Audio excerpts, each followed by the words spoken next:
Really like to summarise the Twelftree Grenache project, and really what it's about is that I think Grenache is a phenomenal resource that's underappreciated here in Australia. Only 1.2% of all of the Australian vineyards are planted with Grenache.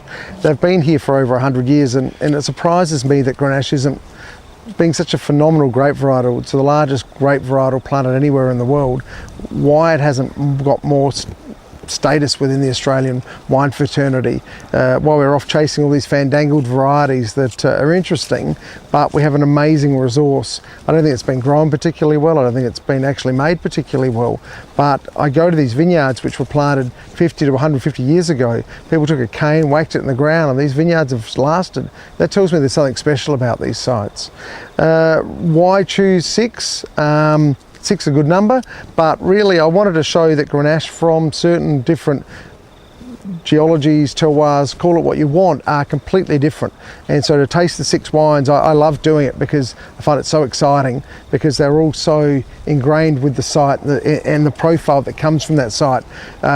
Spicier, lifted, more Pinot Noir kind of type of wines from Blewett Springs, bigger, more robust red to purple fruit here in the Barossa, and then really black, inky, dark, in balls to the walls kind of Grenache from McLaren Vale. That to me I find compelling, and it kind of leads me on, you know, if they all 6 all tasted the same and I wasn't really finding any definition between the sites, well, what's the point? What I'm finding, the further I've got into this starting in 2010, the more I'm into it, the more obsessed I'm becoming about it, because everything is so dramatically different.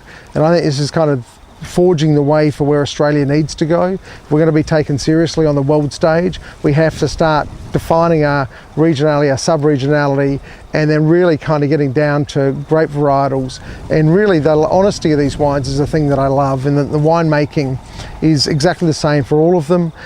Start with hand-picked fruit, use a percentage of whole bunch, never crush any of the grapes, whole berry, freeze them so they get cold soaked for 4 to 5 days, then ferment them over really 10 to 14 days, light pressings, and then using a portion of stainless and oak in each of the wines, and then bottling them very early after 9 months. A lot of the Grenaches I've tasted over the years have lost that vibrancy. Grenache, when it's young and in barrel or young and in tank, looks amazing, and a lot of wineries I think lose that magic where they kind of let it age a little bit too long and it gets a little oxidized and it loses all of that vibrancy. So I'm trying to attract the vibrancy early on, give it a year in bottle before release, and then sit back and go, hey, A, B, C, D, E, F and G are all completely different, and that's what I'm trying to achieve with the Twelftree Single Vineyard Grenaches.